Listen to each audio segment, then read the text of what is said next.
ہمیں لگتا ہے کہ کسی کے لیے اچانک اور ناقابل بیان رومانوی جذبات ہمارے دل میں بیدار ہو رہے ہیں، لیکن اصل میں یہ سب دماغ کا کھیل ہے جو ان چند لمحوں میں مشکل حساب لگا کر رومانوی طور پہ متوجہ ہونے یا نہ ہونے کا فیصلہ کرتا ہے۔ یہ تو بہت بے لذت بات ہے، کیوں ایسا ہی ہے نا؟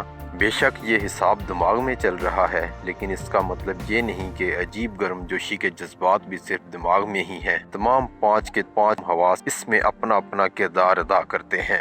ان میں سے ہر ایک کے پاس ووٹ کرنے یا پھر ابھرتے ہوئے اس رومانوی احساس کو یکسر مسترد کر دینے کا اختیار بھی ہوتا ہے۔ کسی کی طرف اٹریکٹ ہونے میں سب سے پہلا کردار آنکھوں کا ہے۔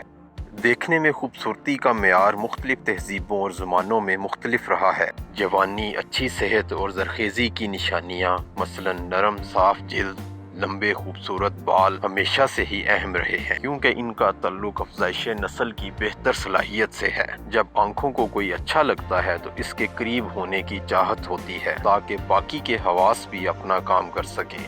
رومانس میں ناک کا کردار صرف خوشبو محسوس کرنے سے بہت زیادہ ہے۔ ناک کچھ قدرتی کیمیکل سگنلز فیرومون کو دماغ تک پہنچانے کا کام کرتی ہے۔ فیرومون سے جسمانی اور جنیاتی ڈیٹا کا تبادلہ ہوتا ہے، جس کی مدد سے دماغ رویے اور تعلقات کی نوعیت طے کرتا ہے۔ ایک تحقیق میں خواتین کو اپنے مہینے کے مختلف دنوں میں پہننے کے لیے شرٹس دی گئیں۔ ہر ایک نے ایک شرٹ کو 3 راتوں کے لیے پہنا۔ تحقیق میں شامل کچھ مردوں کو نشاندہی کیے بغیر یہ استعمال شدہ شرٹس اور کچھ مردوں کو غیر استعمال شدہ شرٹس سونگھنے کو کہا گیا۔ نتائج کے مطابق ان مردوں کے تھوک کے ٹیسٹ میں ٹیسٹوسٹیرون ہارمون میں اضافہ دیکھا گیا، جنہوں نے خواتین کے زرخیز دنوں میں پہنی گئی شرٹس کو سونگھا تھا۔ ٹیسٹوسٹیرون کی زیادتی مرد کو ایسی خاتون کی طرف بھی دھکیل سکتی ہے جس کی طرف عام حالات میں شاید متوجہ نہ ہوتا۔ خاتون کی ناک خاص طور پہ MHC مالیکیولز کو اینالائز کرتی ہے۔